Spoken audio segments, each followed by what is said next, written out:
Streaming again. Okay, I'm starting up the stream again. It's receiving my content.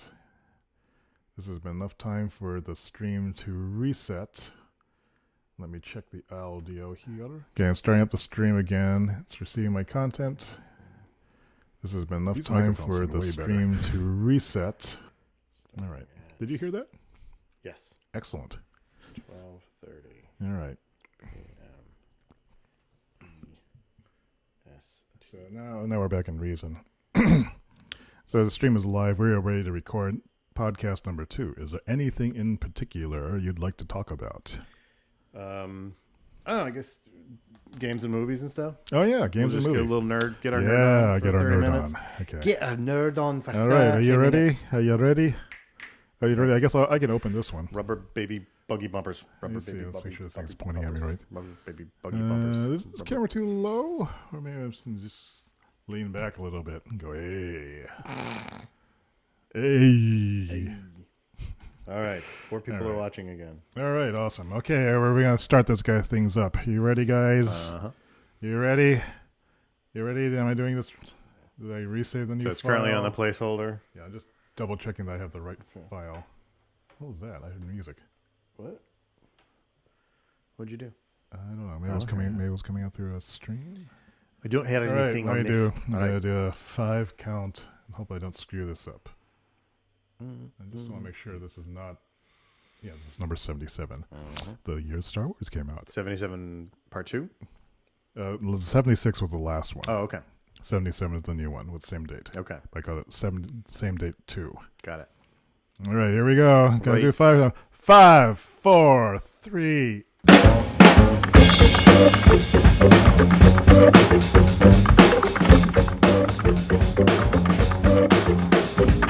Welcome to the podcast. I am designer Dave Say. And I am photographer Sid Caesar. There we are. We'll get that transition right sometime. Yes. Yeah, so this is the second podcast we're doing today on September 12th, Monday, 2016. It's part 2. We should get, if we could change the cat to move the monkey. Or maybe we get a switch that we click it and just pans back and forth. Right. Or I guess the easier thing to do would just be get another freaking camera. Or just get, Which I will go and buy today, probably. There you go. Yeah, because we can run up to 4 of them off this unit, which is pretty cool. That's At least pretty I think so. But I guess we'll find out. And then we could just point them in. Yep. But I would need to have some sort of camera mount that had 2 cameras on it. How would I do that? I don't know. Anyway, so for the second podcast we're doing, next 30 minutes, we're going to be talking about nerd influences and cultural movie things and nerding stuff. And I know. It's been a while since we've talked about games and I understand you've been playing No Man's Sky, or you did. Yeah, so I picked 6 minutes. Yeah, I played. So No Man's Sky is a PlayStation 4 game. It's a flying through space game, and the thing is it's a procedural. I can't say that word. Procedurally generated. It randomly creates planets, like just on the fly. And so you're flying through space, and then you enter into a universe or a solar system, and then all the planets that you can go to are all procedurally generated. They're all randomly generated. And there's like 18 quintillion planets in this game. And so, it's like you're never going to finish. I think ideally what the game is made for is for like people that like to just completely veg out and just take their time, explore. It's for people that like to explore and document things, because each planet you can document all the different random animal classes and plant classes and just all this stuff. And you can upload, you can rename everything, and then you can upload it. And then because you're basically the first person that's ever discovered this planet, everything that you upload, other people could potentially discover it. And if somebody potentially landed on a planet you had discovered, it would say all the names of all the different things that you've discovered and done. Really pretty looking game. Like, it was funny. I was playing it, and Sarah came in the room while I was playing it, and she goes, "Oh, this looks like the cover of like an old Isaac Asimov book from the 60s," which is sort of exactly what they were trying to make it look like old science fiction-y kind of stuff. Pretty looking game. Okay. Yeah, so greetings and salutations. I'm only one game. After playing it for a certain amount of time, It just everything felt the same. Like it wasn't as lush as I was expecting. Every planet except for one that I landed on was like this cold, rocky kind of thing. And so I was just like, oh, I can't deal with this anymore. So I actually sold it to somebody that I know. I wanted it to be good, but the other problem I had with it is no matter what planet you land on, you're always seeing these same outpost structures, and you can land at the structures, you can go in the structures, and there's these other aliens that you can talk to. So as time goes on, it's like, okay, every planet I land on has got exactly the same outpost. Like there's no variance in what the outposts look like. Yeah. So you're like, okay, at this point, am I really discovering these planets when every time I land on one of these planets, these things are already here? So it takes that element of like, I am the very first person to discover this. So it had good ideas. Like it feels like they had a really cool procedurally generated algorithm. It feels like it feels like a test demo. It feels like a tech demo for that thing. And it was like an indie game that got blown up by. And I think that's the other problem is it's like a little tiny development team, and I think basically it's a $20 game that Sony decided they wanted to sort of put their push behind and market it as a $60 game. Yeah. Well, it certainly did capture people's attention. I guess the new crop of gamers who have not experienced procedurally generated content like this before. Yeah, and then I forgot what I was going to say. Yeah, but I was going to say that with the things that you were mentioning, that beautiful world generation, but then the individual gameplay elements, they tend to be instance content. Yeah, it's the same things over and over again. And if you don't develop a procedural generated base generator that's has the same level of variety that's built into the algorithms, you end up with something that's not very very interesting visually. Right. And then also it's really hard to predict gameplay wise what that's going to be like. Right. When I first saw screenshots of No Man's Sky, it reminded me of his 2009 game, Star Trek Online. They had procedurally generated worlds. Yep. And it looked an awful lot like, very similar in some respect, except 2009 graphics to this. And they had the same issue. Like they had some procedurally generated, bases and things you would go through to do the ground missions on. Yeah. They all look the same. It's constantly repeating over and over and over and over again. Yeah. Except the shooter mechanics are actually better in Star Trek. Really? Online. Yeah, that is. So that's saying kind of saying a lot. Yeah. A lot there. So that was kind of an upset. But it wasn't really an upset because it wasn't anything that I was really looking forward to. I picked it up because I was like, oh, it looks like it might be kind of cool. But I sold that. And then there's a couple other, so I used a little bit of the money that came in from selling that game, and I bought this independent game that just went on PlayStation 4, and it's called Inside. Oh, yeah. And basically a side scroller game, and it's made by this company that made a previous game called Limbo that was a big hit. Very minimalist. It was almost like the entire game was backlit, so basically everything was in shadow that you were controlling. It was really nice. So you can pull it up. So Inside came out. Very short game. I want to say it was maybe 4 hours total. But to me, it was so much better than No Man's Sky. And this is like a $15 game. Really short animations as far as this little character you control. Very, very fluid. Very, very nice body movements and everything. Some swimming. Just a fantastic game. And then it gets about 80% into the game, and there's this little thing that happens, and it's just so. I was like, oh my god! I was like yelling at the tele. I was just like, this is amazing. Yeah, it looks like I'm showing video right now, streaming to it. It looks like really atmospheric. It's very. Puzzles were slightly simple, like most of the time it's just run and jump and pull a lever and everything. There's no. I don't think there's any audio. There's no talking characters and everything. And basically it's just a left to right side scroller, but it's so well done. Yeah, it looks beautiful. It is. It's if it's on the PC, if you have a for PS4, definitely pick it up if you like side scrollers. It's really, really cool. It's very short though. So, and I could probably play through it another couple of times. But replayability is definitely something to consider. If I could see a lot of people playing it once and being like, okay, that was good, I'm done. But very good. So that was kind of cool. And then I played I had never played this game, Journey, that came out. Journey, what's that? It came out for the PlayStation 3, and they had a PlayStation 4 HD upgrade or whatever, and they gave it free. You could download it free if you pay for Sony's monthly online subscription thing. So I downloaded that, and that was another really short game. That was like 3 hours long. And it was this other nicely fluid, nobody ties. I don't even know how to explain it. Yeah. So that I've been playing, like, I kind of wish that more independent little side scrollery games got more popular as opposed to, like AAA giant super 3D, all kinds of mega budget crazy games. Yeah. I don't know, like I just wish that maybe they do. I don't know. I'm just rambling at this point. So but on the other side, I've also this is it. Journey. And it's kind of cool. So it's mainly a one player game, although a second player can join you.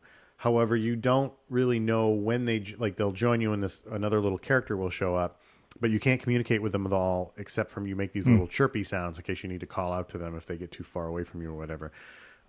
And if they disappear, like they can log off and log on, or random people, like if one person jumps out, another person will mysteriously show up and you'll be playing with them, and you won't really know it because they look identical. The character designs are identical. And you don't know until the very end of the game. Like when you beat the game, it says, those who journeyed with you. And then if it was just one person the whole time, it'll just say one person's username.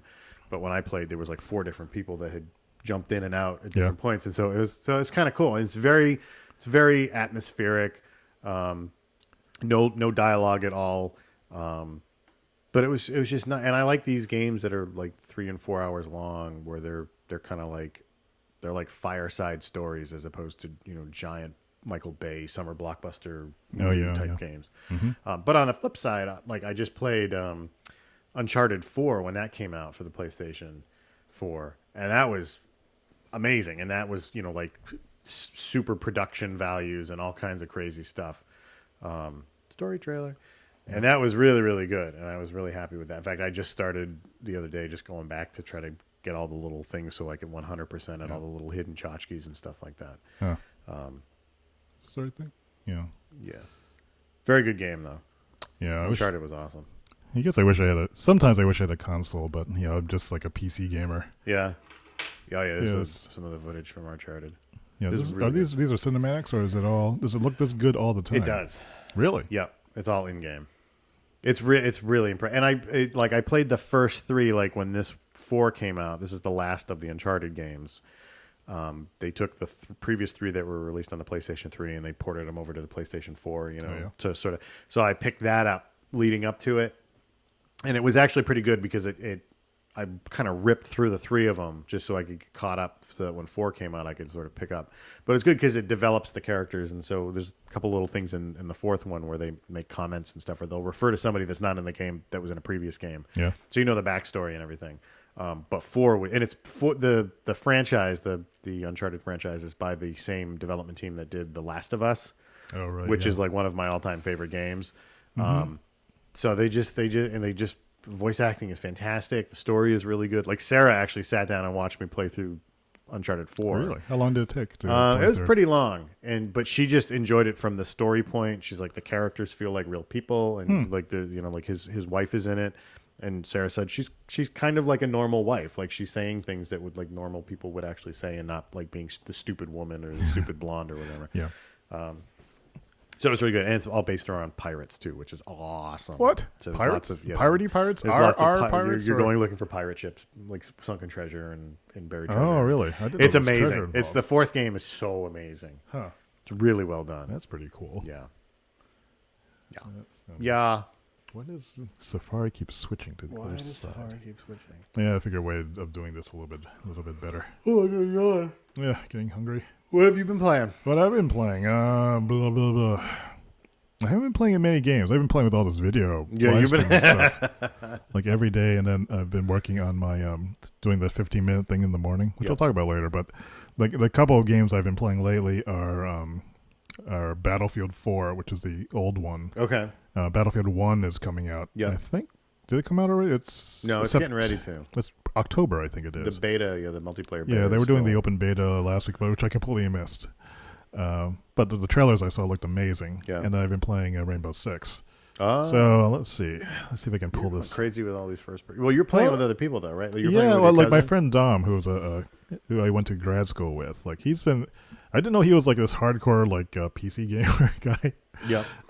So he's been like, yeah, I don't like playing like multiplayer PvP games because I get all nervous about it. And the one story I remember is when I was in the 3rd or 4th grade, getting yelled a lot about being offside all the time. I had no idea what way I'm offside. How do you know if you're onside? Where's the onside? It says you're just offside. Don't be offside. And so I associate like sporty type things like this type of like you're on a team, not screwing up. And I would be like, I'm really sensitive to it. I don't want to screw up. I don't want to let people down. This is like one of my biggest things. You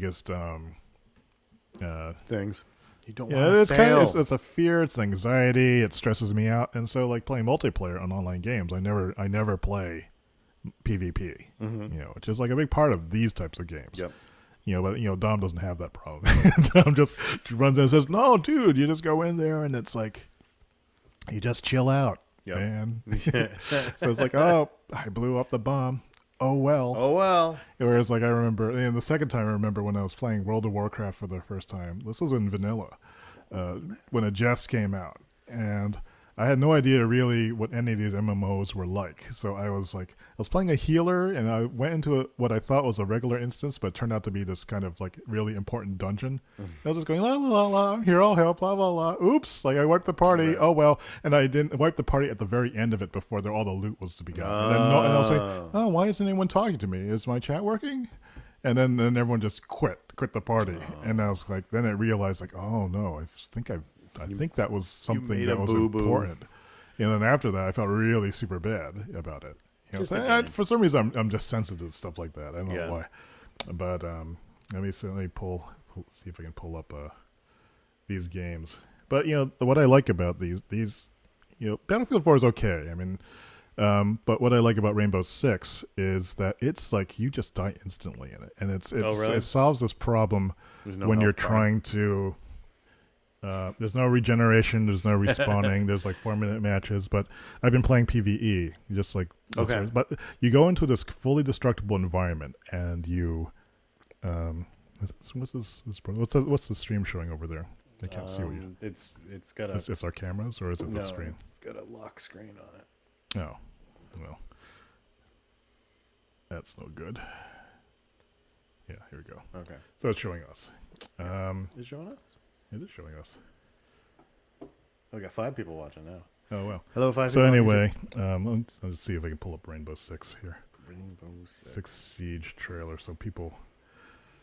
Yeah, so the idea of a tactical first-person shooter is that you go in there and you try to very surgically survive. It's like against whatever the foes are. And when I was a kid, I was really interested in military small unit tactics for some reason. Probably because it was the furthest thing away from being a missionary kid that I could imagine. Guns, like being tactical, that kind of stuff. Yeah. But I don't know. I should show this how this looks.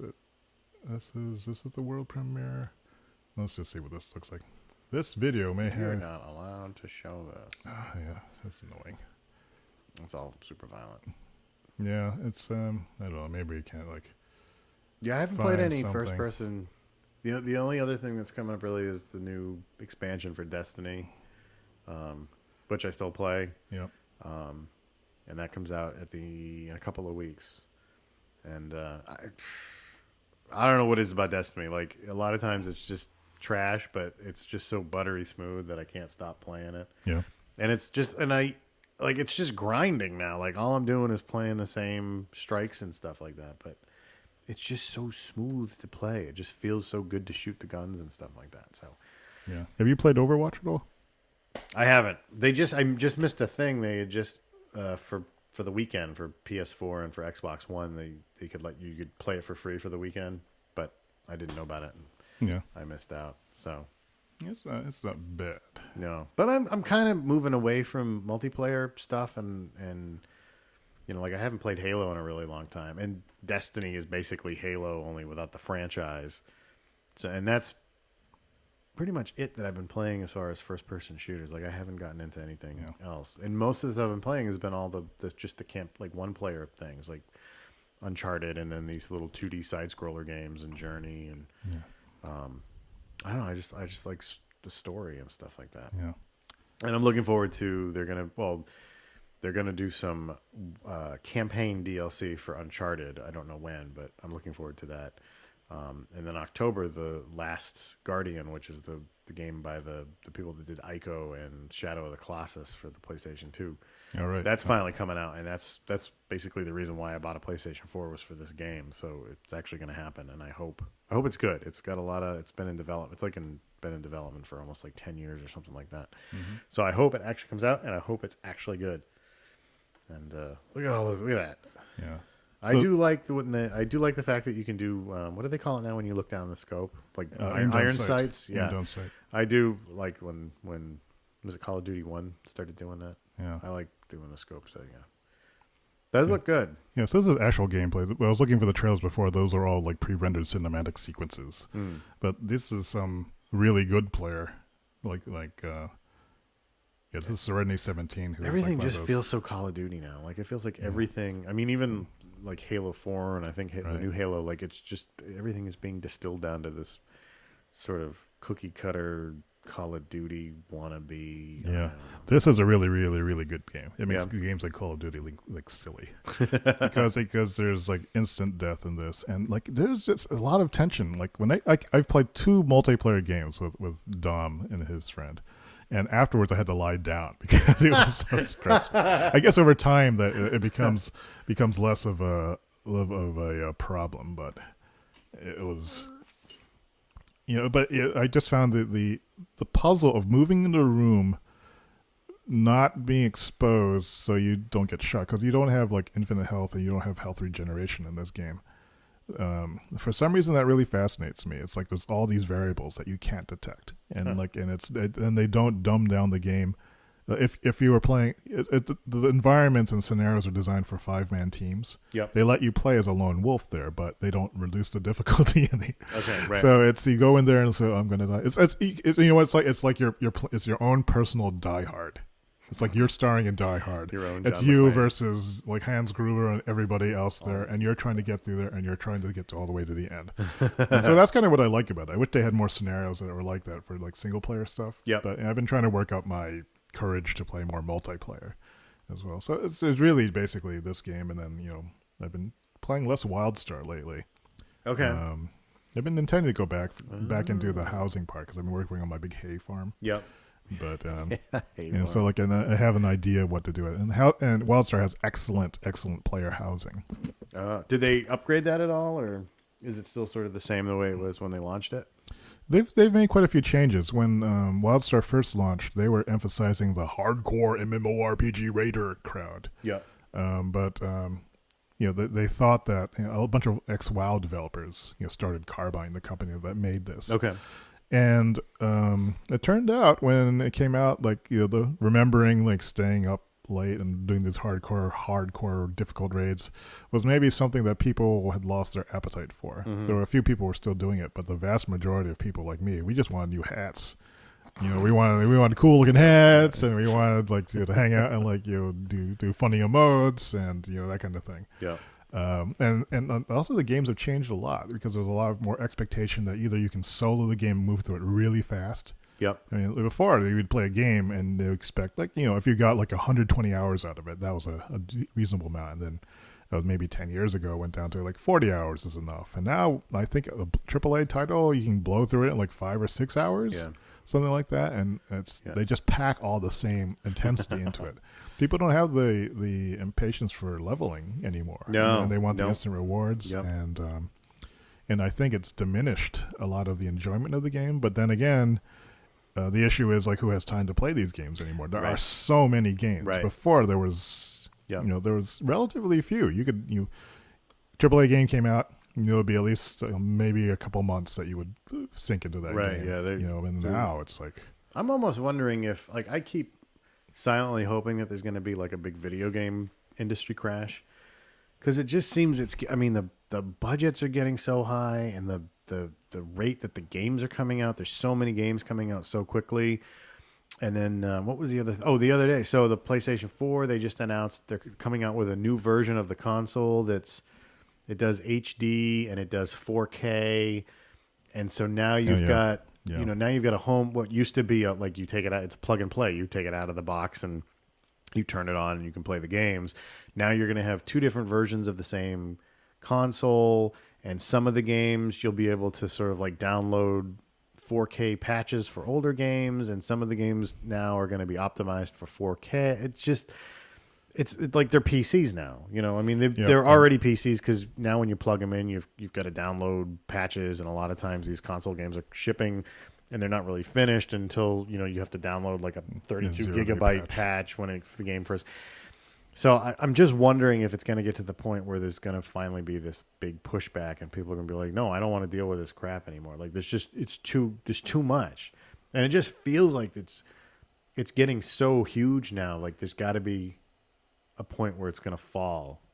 I don't know. Like I just can't see. Like there's people might start going outside. Right? Yeah. Or people just like well, it's Pokemon just Go thing. So right? much, right? But it just that feels dropped off though, didn't it? Pokemon Go seems to be less popular now. I don't know. Sarah's been playing a lot, and I still see people running around outside. Yeah. But Pokemon Go too. It always felt like there was a lot more that needed to be done. Like they released an early version of it, and they've been trying to release more. Like it's not really involving. Like you just walk around and you collect these things and you try to battle. The gameplay seemed a little thin. Yeah, like the actual like battles when you battle for these little towers or whatever. It's very rudimentary. But it also feels like it just feels like the bare bones of a game, and they're waiting to keep making content for it. So I think that's the problem, is that they're not getting the new content out to actually make the game. Yeah. Like they've got the basic bones of the game out, but the actual meat and potatoes they haven't released yet. And I think that's the problem, is it's taking them too long, and they're starting to lose all their players. There's always been that problem with the amount of time it takes to make quality content is far longer than the amount of time it takes for the consumers to blow through it. Right. Yeah. Well, the same thing happened when that No Man's Sky came out, because How long was that in development?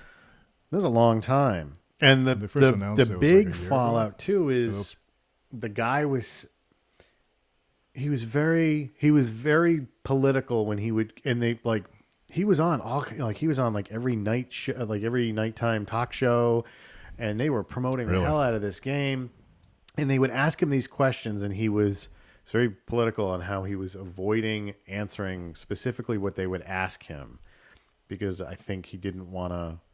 I didn't think he wanted to commit to the biggest, like what's happening right now is people want to know, can two people meet up in this game? Like, can you actively meet up in this game? And some people did, right? Like this first day and they would ask him on these talk shows before the game came out, and he was like, well, the chances of you actually running into somebody in this 18 quintillion planet universe is very, very, very rare.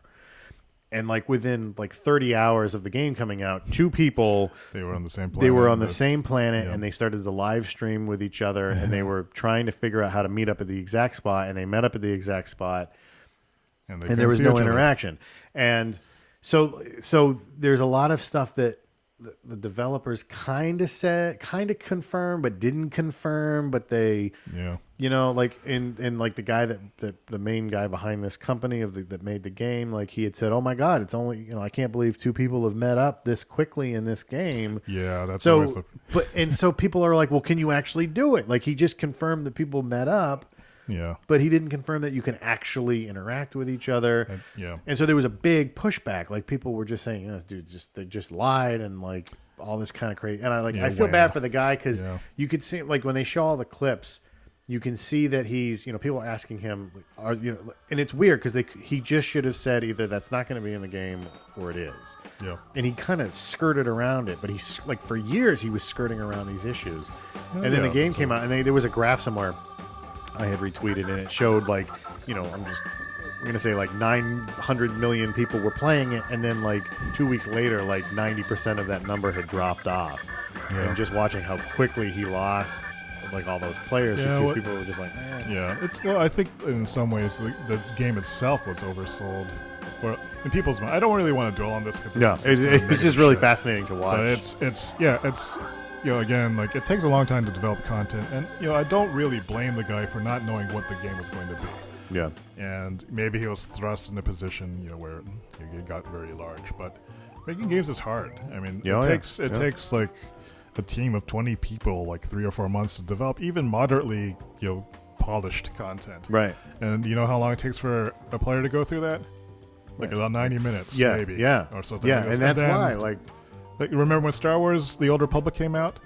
People had gone through all the story quests within like a few days. Yeah. They did not think people were going to stay up all night and play it. Right. And then after that, they figured they would have some time to develop and flesh out the rest of the game while people were going through all their carefully crafted content that took them 3 or 4 years to voice record all the dialogue. And right. stuff. And they were like, but they were done. Okay, what's next? And it happened with World of Warcraft too. Yeah.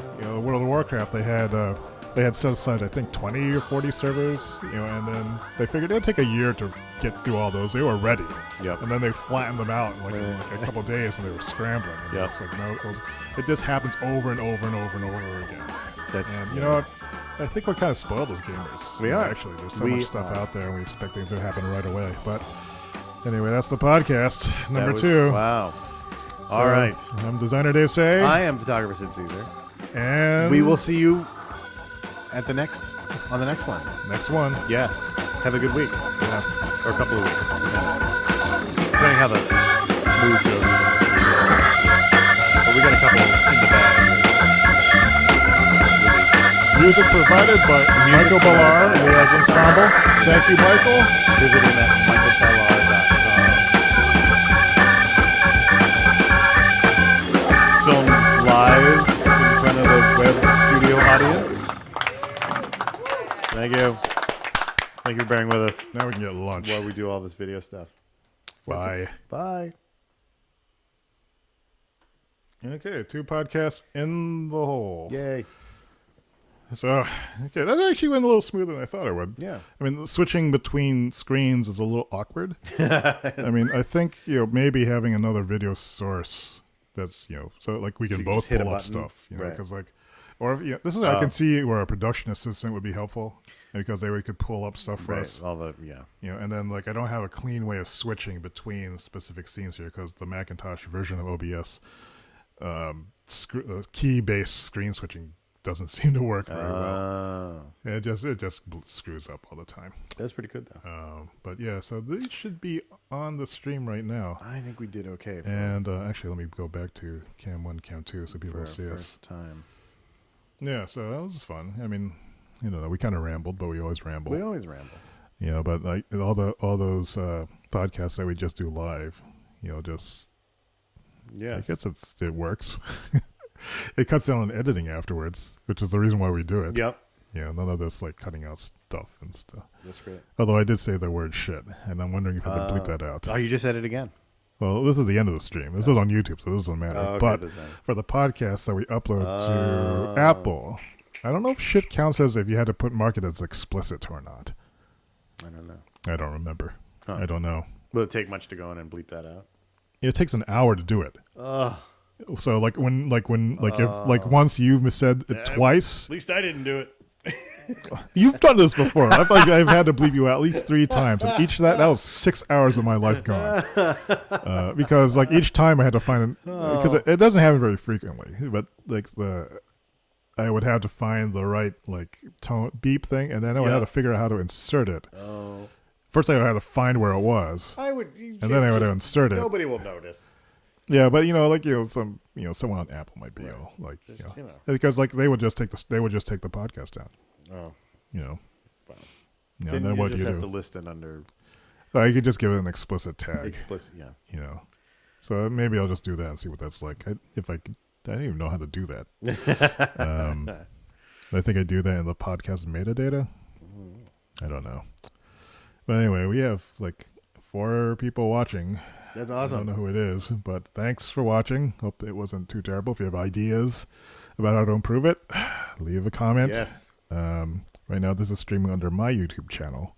Yes. But we could be doing some other things, like some Muppet stuff. we could do that under your channel. We would just need to set up the streaming key for it. Yeah, we'll have to do. And we can do that from here. Maybe we can do a Woz Watts interview, and you can interview Woz Watts a little bit. Yeah, we could do that. Just so we can get him on here, and I can. We should get Teresa Santosky to interview Woz Watts. That would be hilarious. I don't know if she would. It would just say like this. Treat this as one of the hardest interviews of your life, Teresa. Okay. And she's got this kind. When she needs to turn it on, she can go hardcore. That's true. I'm completely confident in her ability to do so. But maybe we should get him just on. Oh, we'll just try so it I too. can, get used to him a little bit.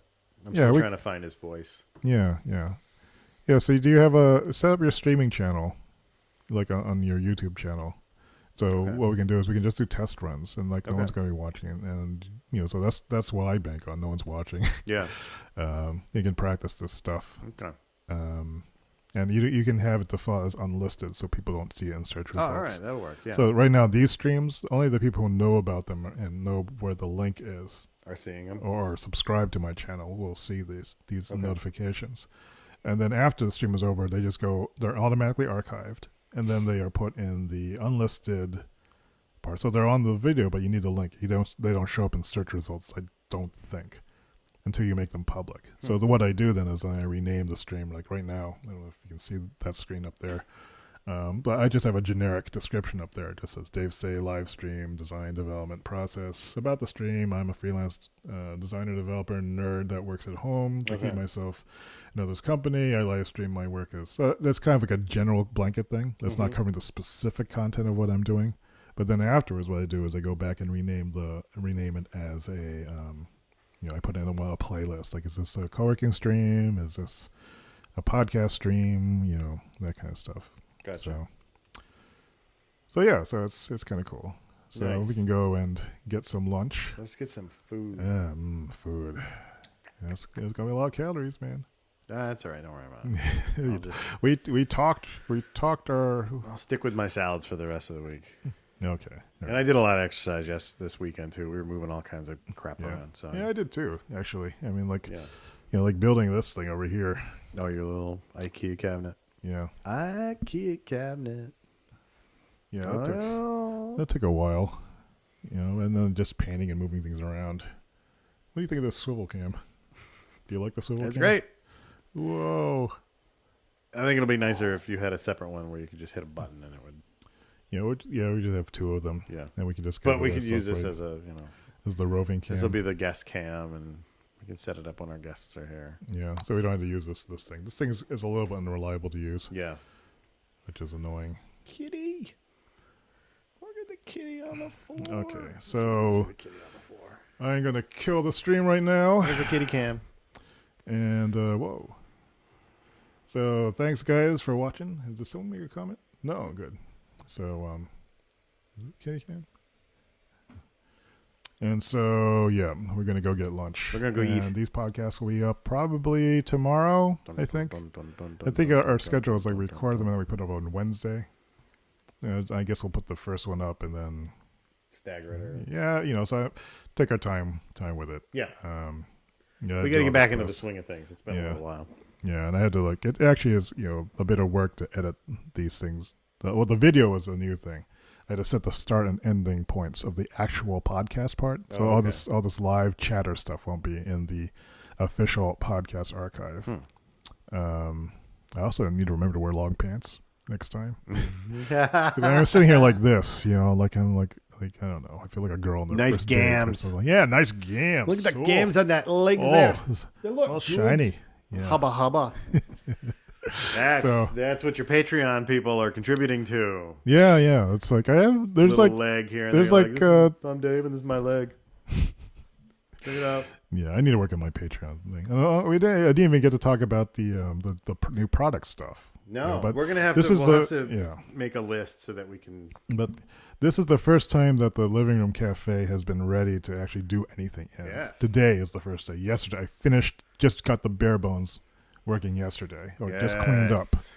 And so now I can start doing the live streams up here. I have another piece of gear coming in here, so I don't have to pull everything up here all the time.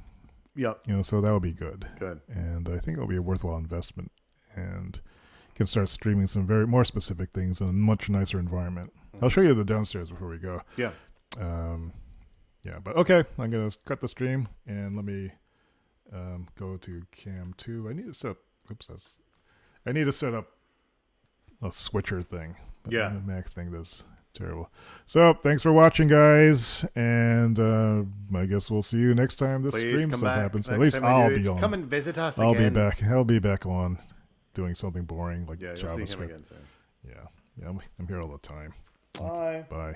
See ya. So then I got to count to 10 because the stream will cut off quickly. Oh. 1, 2, 3, 4, 5, 6, 7, 8, 9, 10.